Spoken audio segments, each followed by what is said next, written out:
On the occasion of Republic Day. Hey!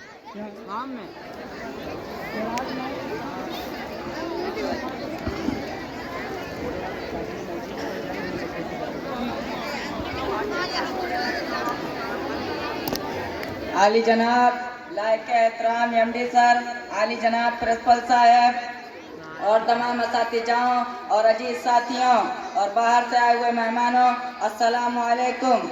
मैं 26 जनवरी के इस मौके पर एक बयान करना चाहता हूँ जिसका उन्वान है यौम जमहूरिया। आज का दिन हमारे मुल्क भारत के लिए एक अजीम और यादगार दिन है। ये दिन हमारे कौमी तारीख में ख़ास अहमियत रखता है क्योंकि इस दिन 1950 में हमारा आइन नाकिज और हमारा मुल्क एक जमहूरिया बन गया। याद रखें, जमहूरियत का मतलब है अवाम की हुकूमत, अवाम के जरिए, और हमें मसौत इंसाफ और आज़ादी जैसे हम अमलों की बुनियाद पर जीने का हक देता है। ये हिंदुस्तान हमें अपने कौमी तरीके पर जीने का हक देता है और हमारा मुल्क दुनिया का सबसे बड़ा तहरीरी मुल्क है जिसमें हमारी तमाम बुनियादी हुकूक और फ़राइज़ को वाज़ेह तौर पर बयान किया गया है। यौम जमहूरिया हमें उन अजीम रहनुमाओं और मुजाहिदीन की आज़ादियों की कुर्बानियों की याद दिलाता है जिन्होंने अपनी जानें देकर हमारे मुल्क को आज़ाद कराया, और हमें ये दिन ये भी सिखाता है कि हम अपने फ़राइज़ को ना भूलें और एक जिम्मेदार शहरी के तौर पर अपने मुल्क की तरक्की और खुशहाली में अपना किरदार अदा करें। और नफरतों को ख़त्म करना होगा ताकि हमारा मुल्क एक मिसाली कौम बन सके।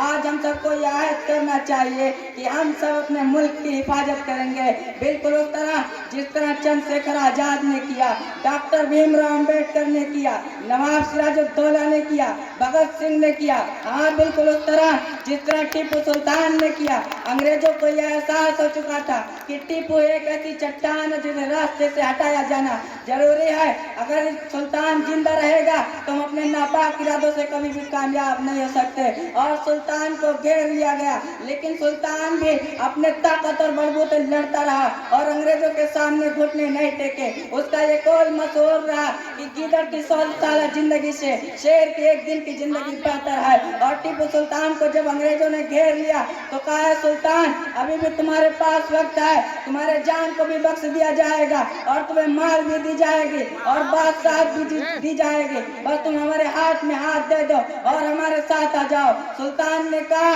मेरी माँ ने मुझे बिना वजू के दूध नहीं पिलाई और मैं उस दूध की कसम खाकर कहता हूँ मरना गंवारा समझूंगा, लेकिन तुम्हारे हाथ में हाथ देना और तुम्हारे साथ आना गंवारा नहीं समझूंगा। और सुल्तान बिना डरे तलवार उठा और मैदान में कूद पड़े और लड़ते रहे यहाँ तक कि शहीद हो गए। और जब अंग्रेजों ने शहीद कर लिया तो उनके सीने पर पैर रखकर कहा कि आज से हिंदुस्तान हमारा है, लेकिन हिंदुस्तानियों ने अभी हार नहीं माना था और दिल्ली के सरजमी पर बैठकर शाह अब्दुल अजीज मुहद्दिस दहलवी रहमतुल्लाह अलैह तमाम उलमाओं को इकट्ठा कर फतवा देते हैं कि आज से अंग्रेजों के खिलाफ जिहाद करना हम पर फर्ज हो चुका है। और तमाम हिंदुस्तानी अपनी जान की न परवाह करते हुए मैदान में कूद पड़ते हैं और अपनी जान माल देकर इस मुल्क की हिफाजत करते हैं। ये हिंदुस्तान में फ्री में दीपावली के ऑफर में नहीं मिला है, हमारे बाप दादाओं ने अपनी जान माल को लुटाया है तब ये हिंदुस्तान आजाद हुआ है। हमें इसकी कीमत को समझनी चाहिए और इस सोने की चिड़िया जैसे मुल्क को हमेशा सोने की चिड़िया जैसे मुल्क बनाकर रखने की कोशिश करनी चाहिए। ये 26 जनवरी है ना, यहाँ तक पहुँचने का रास्ता 23 मार्च होकर गुजरा है। वही 23 मार्च जब अंग्रेजों ने भगत सिंह और राजगुरु सुखदेव को फांसी दी थी। ये 26 जनवरी 27 फरवरी का सिला है। वही 27 फरवरी जब चंद्रशेखर आजाद ने अल्फट पार्क में आखिरी गोली अपने मस्तक में उतार ली थी। ये 26 जनवरी 30 अक्टूबर के बाद नसीब हुई है। वो 30 अक्टूबर जब लाला लाजपत राय की बूढ़ी हड्डियों को जिम्स कोर्ट की बेदर्द लाठियों ने बरस के तोड़ दिया था। ये 26 जनवरी 30 जनवरी की कीमत पर मिली है। वही 30 जनवरी जब बापू ने हाय राम बोल के हमेशा के लिए हमें अकेला छोड़ दिया था। आंखें भीग रही है ना, तो रोकिए अपनी आंखों से और बोलिए कि आज उदासी का नहीं, आज उत्सव का दिन है। आज ढोल के बजाएंगे, जश्न मनाएंगे और जो लौट के घर ना आए उसके याद में गाएंगे। और आखिर में दुआ करता हूँ कि हमारा मुल्क हमेशा तरक्की की राह पर कायम रहे और हम सब मिलकर इसका नाम रोशन करें। दिल से निकलेगी ना मरकर भी वतन की उल्फत और मेरी मिट्टी से भी खुशबू वफा आएगी।